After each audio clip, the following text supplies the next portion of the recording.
대통령도 할 수 없는 일인데 감히 제가 어떻게 그런 말을 한다는 것입니까?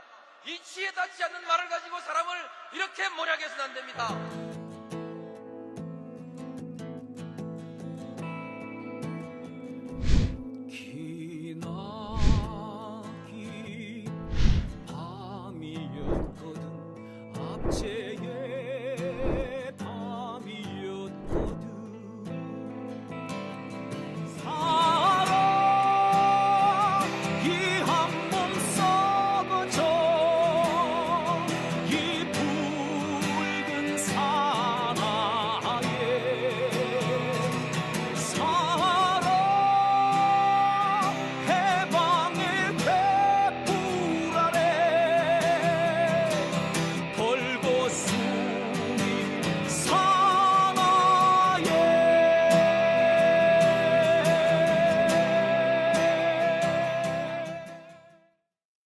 네, 오밤중의 뉴스 함께하고 계신 지금 시각 11시 37분을 지나고 있습니다. 제가 오늘 좀 출발이 늦었기 때문에 서두는 좀 최대한 짧게 하고요. 본격적으로 본론부터 바로 들어가도록 하겠습니다.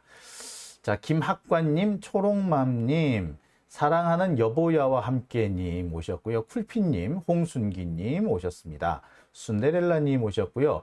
워리어킹님 오셨습니다. 현대차님, 만공법사님, 보노보노맘님도 오셨네요. 예, 반갑습니다.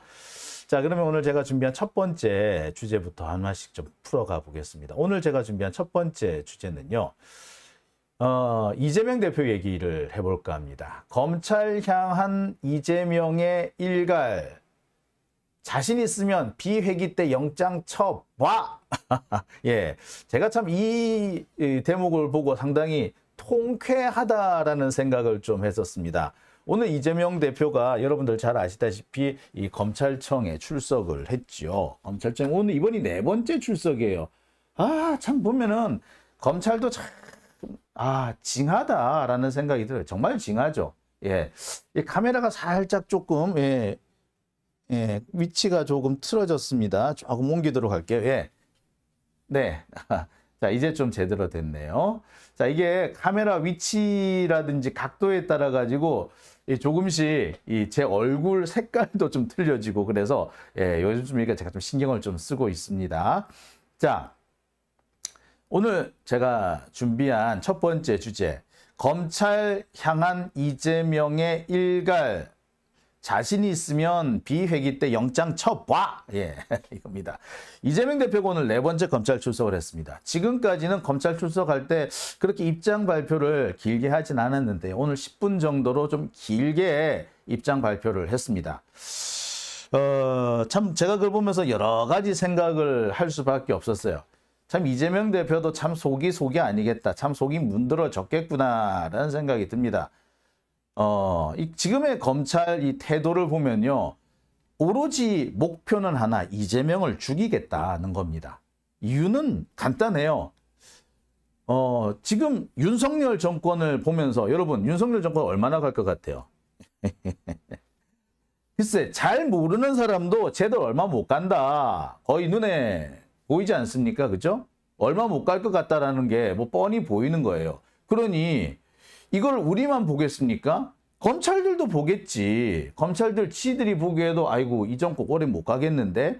라는 생각이 들 겁니다. 그러면 얘들은 어떻게 하겠어요? 예, 얘네들도 고심을 할 수밖에 없습니다. 아, 이거 오래 못 갈 것 같은데 어떻게 하지? 어떻게 하지? 예, 어떻게 하기는 도망갈 길을 찾아놔야지. 근데 도망갈 데가 어디 있겠어?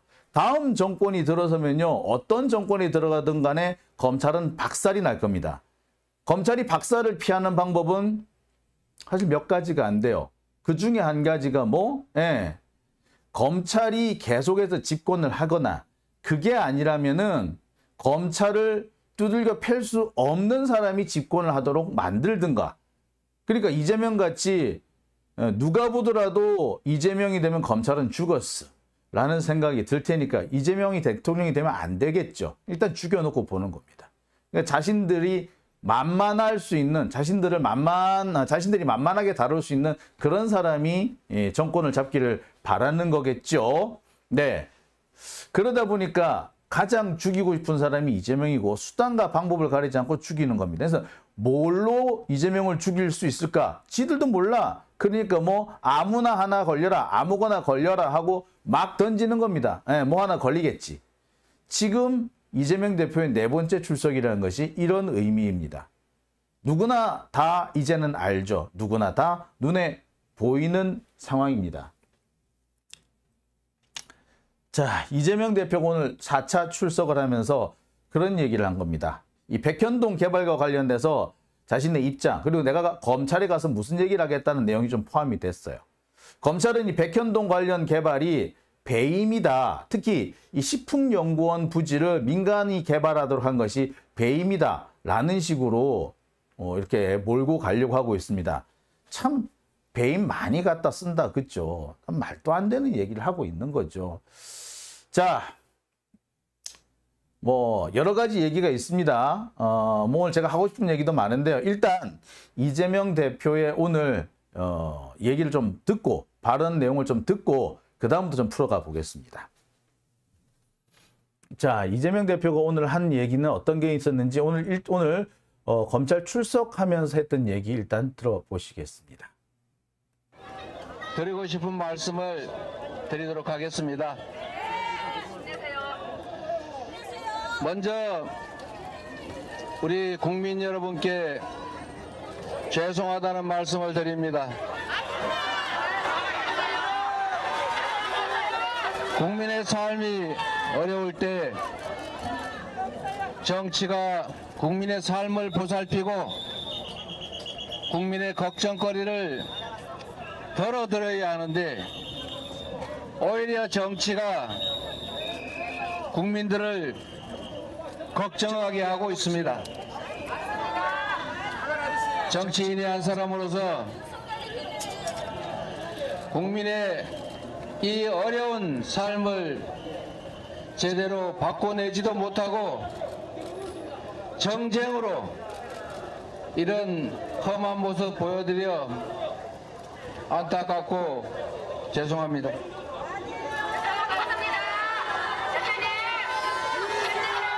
벌써 네 번째 소환입니다. 저를 희생제물로 삼아서 정권의 무능함과 정치 실패를 감춰보겠다는 것 아니겠습니까? 없는 죄를 조작해서 뒤집어 씌우고 자신들의 치부를 가리겠다는 정치검찰의 조작수사 아니겠습니까? 저를 향한 무자비한 탄압은 이미 예정했던 일이라 놀랄 일도 아닙니다만 국민들의 삶은 너무 나빠지는데 우리 국민들께서 대체 무슨 죄가 있겠습니까?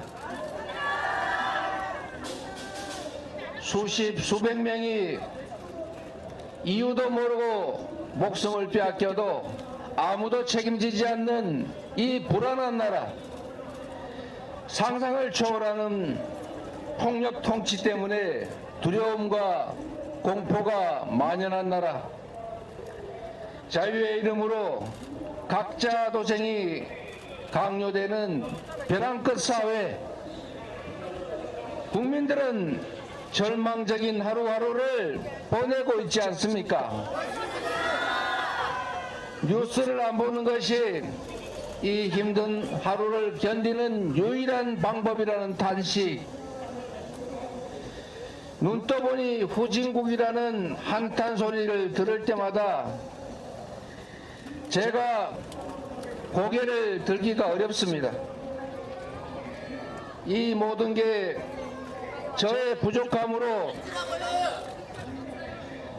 이 검찰 독재 정권을 탄생시켰기 때문이라는 자책감이 너무도 무겁게 어깨를 짓누릅니다.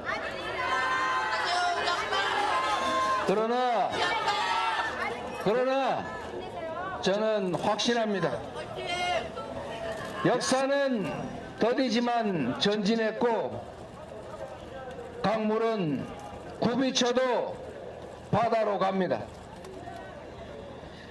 권력이 영원할 것 같지만 달도 차면 기울고 화무도 시비롱입니다. 어떤 혼란이 벌어져도 진실은 드러나고 국민은 승리합니다. 왕정시대 왕들조차도 백성을 두려워했고 백성의 힘으로 왕정을 뒤집었던 것처럼 국민을 무시하고 억압하는 정권은 결코 오래갈 수 없습니다. 집단 지성체로 진화해서 세계사에 유례없는 무혈 촛불혁명을 완성했던 우리 국민들은 반드시 다시 떨쳐 일어나서 국민이 주인은 민주공화국 다시 만들어낼 것입니다.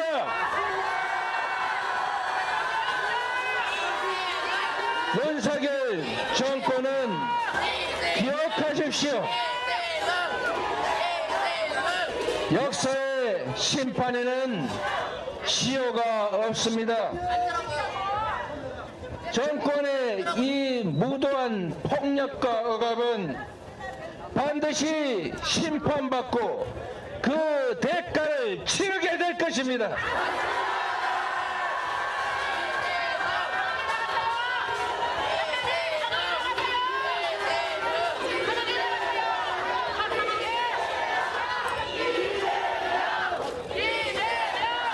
존경하고 사랑하는 국민 여러분, 정치가 권력가의 욕망수단이 아니라 국민과 나라를 위한 헌신이라야 합니다. 맞습니다. 우리 아빠. 국민의 생명과 안전을 지키고 민생과 경제를 살리고 맞습니다. 더 나은 미래의 희망을 만들어내는 것, 그게 바로 정치의 역할입니다.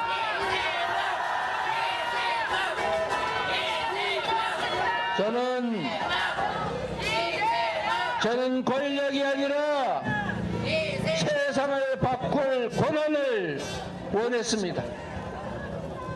저에게 공직은 명예나 지위가 아니라 민생과 경제를 살리는 책임과 의무였습니다. 위임받은 권한은 오로지 국민을 위해서만 사용했고 단 한 푼의 사익도 취한 바가 없습니다.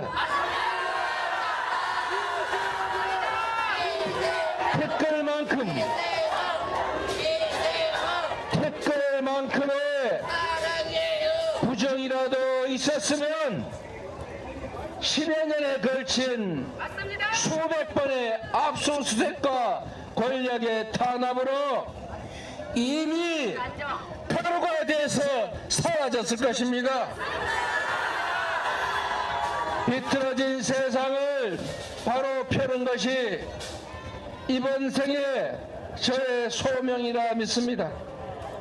어떤 고난에도 굽힘없이 소명을 다할 것입니다. 기꺼이 시지프스가 될 것입니다. 존경하는 국민 여러분, 안개가 걷히면 실상이 드러납니다. 아무리 가리려고 애를 써도 진실은 사라지지 않습니다. 지금까지 그랬던 것처럼 따짓 소환조사 10번 아니라 100번이라도 당당하게 받겠습니다.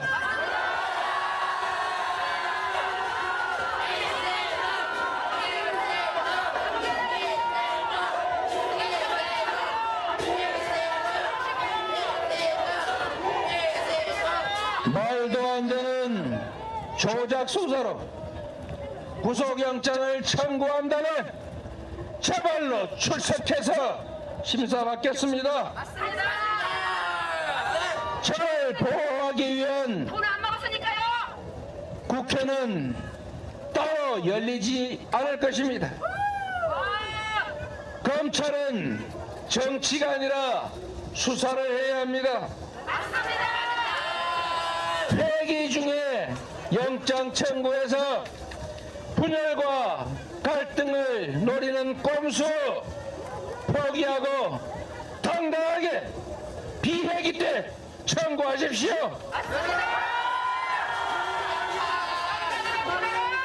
모든 윤석열 정권의 민주주의 파괴와 폭정에 당당히 맞서겠습니다. 온 국민이 힘써 만든 선진강국 대한민국이 무너지지 않게 할 것입니다. 우리 속에 넓게 퍼진 이 공포감과 두려움이 투쟁의 용기로 바꿀 수 있다면, 그리고 공포 통치를 종식하고 민주정치를 회복하는 데 도움이 될 수 있다면 얼마든지 희생제물이 되어주겠습니다.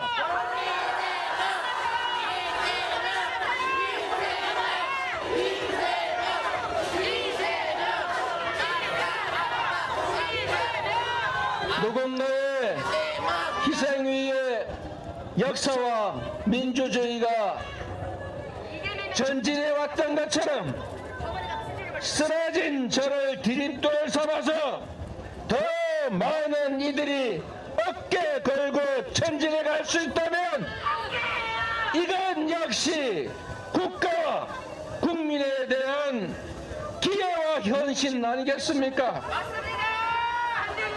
검사 독재 정권은 저를 죽이는 것이 필생의 과제이겠지만 저의 사명은 오로지 민생입니다.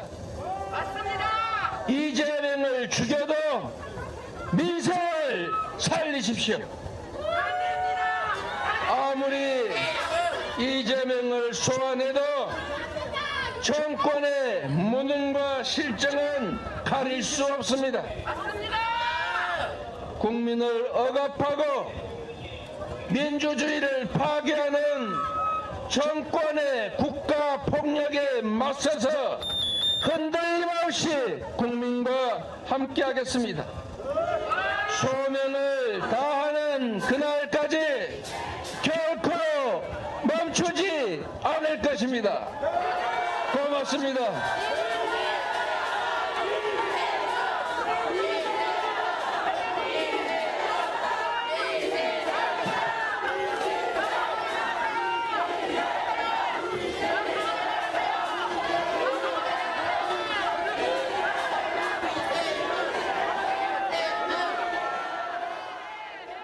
네, 이재명 대표의 말씀을 들어보셨습니다. 아, 참, 예, 좀 길었죠. 하지만 좀, 참 마음이 아픕니다. 자, 뭐 이재명 대표는 조금 있다가 아마 뭐 한 12시가 넘으면 곧 나오지 않을까라는 생각이 드는데요. 자, 그때까지 얘기를 좀 더 진행을 해보겠습니다. 그럼 도대체 검찰은 뭘 가지고 이재명 대표를 또 소환한 건가? 예, 바로 백현동 개발건과 관련해서 이재명 대표를 소환한 겁니다. 백현동 개발이란 건 도대체 뭘 말하느냐 하면은요, 백현동 개발은 이런 겁니다. 자, 지금 보여드리고 있는 이 곳이 어디냐면요, 바로 식품연구원. 지금은 지방으로 이전을 했는데요, 이 식품연구원이 이 성남에 있을 때 그 청사, 이 사옥을 이렇게 보여드리고 있는 겁니다. 보시다시피 이 성남 외곽에 자리를 잡고 있었던 것 같아요. 자, 그래서 이 보통 이 성남 외곽에 있던 이 식품연구원 같은 경우가 여러분 잘 아시겠습니다만 이 공공단체의 그 지방 이전 사업이 계속 진행이 됐었죠. 따라서 이 백현동에 있던 이 식품연구원 역시도 이게 지방 이전 대상 기관이 된 겁니다. 그래서 지방으로 이전을 해야 되는 상황이었어요. 근데 이 지방으로 이전을 하려고 하는데 사실 그 이전 비용이 만만찮잖아요. 그 이전 비용을 어떻게 처리를 했느냐 하면은 현재 있는 그 땅을 매각을 하고 그 부지를 매각한 수도권에 있는 땅이었으니까 이거 매각을 하면은 지방 가는데 훨씬 더 이전 비용이 나오지 않겠느냐. 그래서 이 그 서수도권에 있던 그 부지, 사옥 부지, 청사 부지를 매각을 하는 그런 작업이 진행이 됐습니다. 근데 이 백현동에 있던 바로 이 식품연구원 같은 경우는 조금 외곽으로 조금 들어와 있는 데다가 여기가 R&D 단지였어요. 그래서 여기를 개발하는 게 쉽지 않았던 겁니다. 그래서 민간업자가 잘 나서지 않았습니다. 그러니까 중앙정부 입장에서는 빨리 이 부지를 팔고 지방으로 내려가야 되는데 판매가 잘 안 되니까 매각 절차가 지지부진하니까 이걸 좀 빨리 진행을 하고 싶었던 거예요. 그래서 이 박근혜 정부 때 이걸 좀 빨리 팔아라. 안 팔리면은 이거 용도 변경을 한다든지 뭐 또는 개발 제한이라든지 각종 제약을 풀어준다든지 또는 민간한테 그냥 매각을 하든지 좀 민간인이 쉽게 여기 개발을 하기 위해서 땅을 살 수 있도록 좀 적극적으로 좀 땅을 좀 팔아줘 라고 합니다. 결국 그래서 이 땅을 팔아야 되니까 성남시가 이 조건을 완화해 주죠. 이 조건을 완화해 준 것이 특혜다라는 게 지금 검찰의 시각인 겁니다. 그래서 왜 특혜를 줬느냐라는 식으로 따지고 있는 거죠. 근데 아까도 제가 말씀드렸습니다만 이거는 특혜가 아니라 중앙정부에서 그렇게 하라고 이 서울에 있던 수도권에 있던 기관을 지방으로 이전해야 되는데 지방으로 이전을 하려고 하니 돈이 없고 돈은 결국 이 땅을 팔아서 비용을 마련해야 되는데 땅은 잘 안 팔리니 어떻게든 간에 민간인들이 땅을 좀 살 수 있도록 조건을 좀 좋게 완화해 줘라 라는 것이 그게 당시 상황이었던 겁니다. 그래서 땅 팔아줬는데 뭐 좀 조건 완화해 줬는데 중앙정부가 해달라 그래서 해준 건데 이게 왜 특혜냐 이거예요. 자, 일단 애시당초의 출발선부터가 잘못된 거였던 거죠. 자, 이재명 대표가 오늘 출석하기에 앞서서 증거 자료를 공개를 합니다. 봐라, 당시 국토교통부가 이렇게 떡하니 보내지 않았냐. 공문 딱 보내가지고 팔아라. 빨리 팔아라. 싸게 팔아라. 조건 좋게 팔아라. 라고 하지 않았냐. 봐라. 자, 그러면서 뭐라고 하고 있다? 종전 부동산 매각 촉진을 위해서 용도 변경 등 규제 완화, 매각 지연 기관 재정 지원, 매각 방식 다양화 등등등 이렇게 진행을 해달라고 강력하게 요구를 한 기록이 이렇게 떡하니 남아있지 않습니까? 기록이 이렇게 남아있잖아. 국토부가 자료 보낸 기록. 자, 뿐만 아니라 뭐라고 한다? 식품연구원 같은 경우는 종전 부동산 용도를 변경을 해서 민간한테 매각을 해달라. 용도를 변경해서 민간한테 매각을 해달라. 용도 변경 해달라고 했잖아. 원래는 여기가요, R&D 지역이기도 하고요. 또 개발 제한 구역에도 포함되어 있고 막 그랬던 거예요. 그러니까 이거를 그렇게 해가지고는 도저히 팔리지 않으니까 좀 팔릴 수 있게끔 아파트도 지을 수 있게끔 그렇게 해달라. 이런 식으로 요구를 했던 거죠. 박근혜 정부예요, 이게. 박근혜 정부. 자, 그래서 민간에 매각을 한 건데 이게 왜 뭐가 잘못됐느냐는 거죠. 자, 검찰은 이렇게 어거지를 씁니다. 뭐라고 어거지를 쓰느냐? 아니, 그러면 이종 주거지역으로 해도 되는데 왜 준주거지역으로 해줬느냐? 그러니까 주거지역에서 준주거지역이 되면은 민간 상업시설이 들어올 수 있어서 뭐 용적률 같은 게 크게 많이 바뀌게 됩니다. 근데 아니 주거지역으로 해도 되는데 왜 준주거지역으로 바꿨냐? 어쩌라고? 워낙에 안 팔리니까 좀 잘 팔리게 해달라고 해서 바꿔준 건데 뭐 잘못됐어? 네. 자, 왜 그렇게 했느냐? 자, 이 부분에 대해서 오늘 이재명 대표가 설명을 해요. 뭐라고 하느냐? 도시계획 기본계획이라는 게 있습니다. 이 도시계획 기본계획이라는 것은 뭐 서울이라든지 이 경기도라든지 광역자치단체가 수립을 하는 거예요. 20년 단위로 이렇게 수립을 하는데 여기는 뭐가 있냐면은 이 지역은 무슨 지역, 이 지역은 무슨 지역. 그래서 아예 용도를 딱 정해 놓는 겁니다. 이게 보통 이 도시계획 기본계획에 포함이 되는 겁니다. 그러니까 아무렇게나 막 할 수 있는 것이 아니라 뭘 할 수 있는 뭘 하는 거다. 예. 여기에는 만약에 상업지역이다. 그러면 이 상업지역에 맞게끔 도로도 정비를 하고 뭐 상하수도 시설도 맞춰줘야 될 거 아니에요. 여기는 개발 제한 구역이다. 여기는 집을 지으려도 작게 지어야 되고 근린생활시설도 조그맣게 몇 평 이하로 지어야 되고 용적률은 얼마나 해야 되고 이런 게 다 정해져 있어요. 계획관리지역 이런 것도 있고 막 정해져요. 이런 걸 딱 봤더니 이 식품연구원이 있는 자리는 뭐라고? 예, 여기는 그 R&D 연구개발시설이 들어가는 그런 데더라. 연구개발시설에는 준주거지역이 주거지역, 이종 주거지역으로 못 만들더라. 그거 어떻게 해? 그러면 준주거지역밖에 없는 거예요. 그래서 준주거지역으로 바꿔줬다. 이거는 법령에 따라서 법에 정해진 대로 한 거다. 라고 이렇게 분명히 설명을 한 겁니다. 자, 그러니까 검찰은 또 뭐라고 주장을 하느냐. 아니, 그러면 왜 민간업자들한테 다 맡겼어? 성남도시공사가 있는데 이 성남도시공사한테 그러면 이거를 맡기지 그랬냐? 왜 성남도시공사를 뺐어? 그건 특혜 아니야? 민간업자한테 다 넘겼잖아. 그건 특혜 아니야? 라는 식으로 주장을 합니다. 자, 그런데 여러분 보세요. 여기가 어떤 데입니까? 외졌죠. 성남 시내에서 그리 멀지는 않은데 좀 외졌죠. 보시다시피 상당히 외진 데입니다. 예, 많이 외졌어요.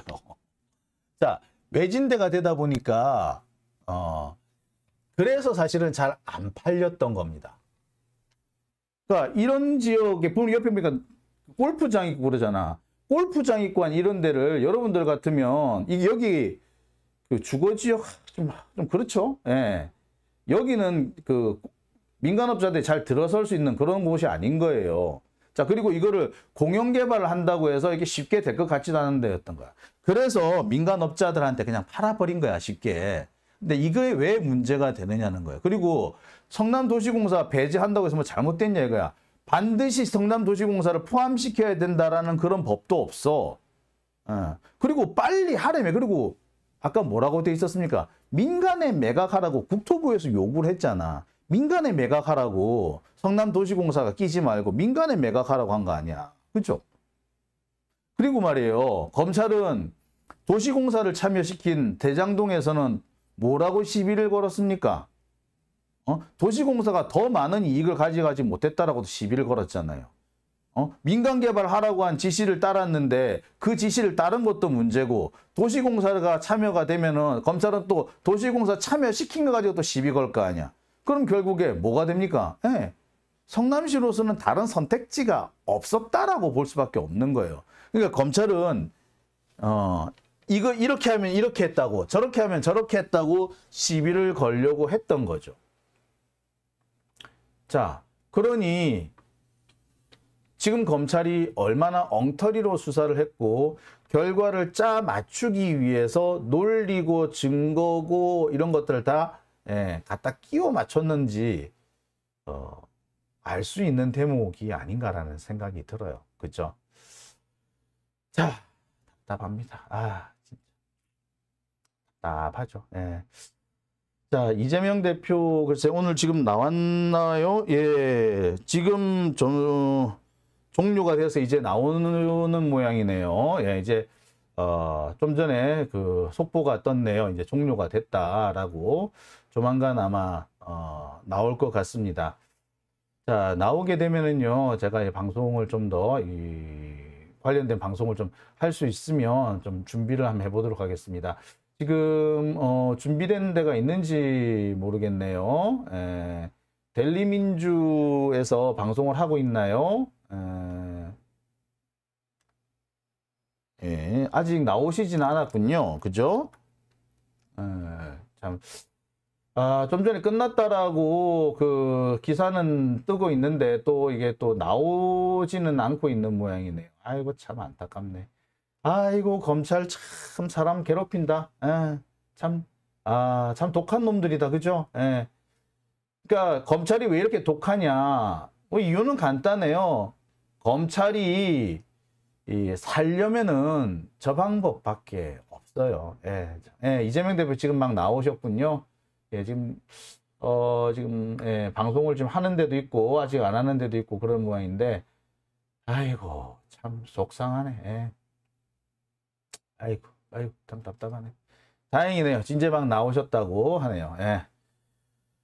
아휴, 참, 검찰 지금 일부에서 이재명 대표 영장을 청구한다 그런 보도가 나오는 모양인데요.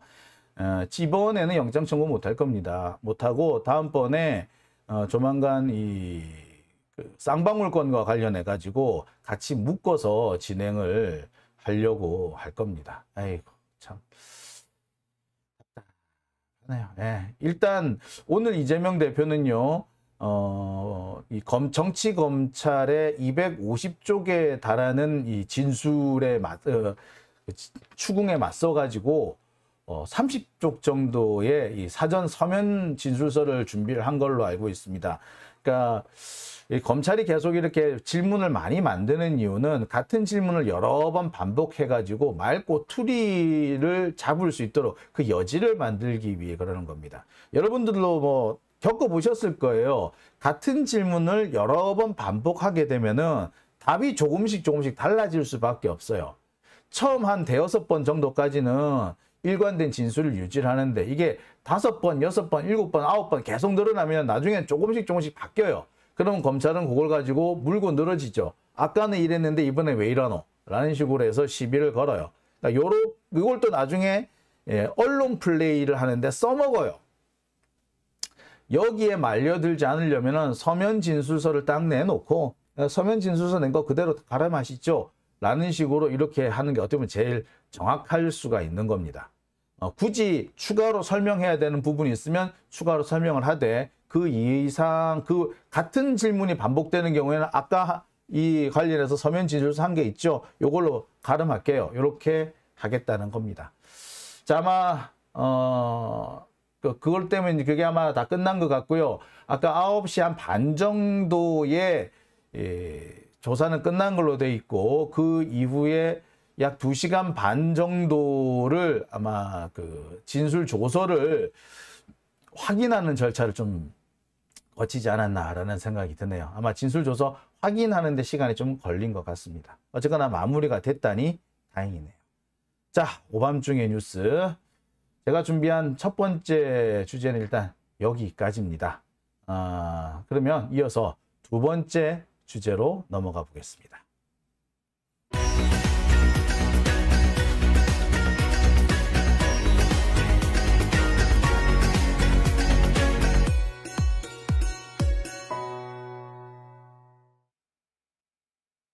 네, 오밤중에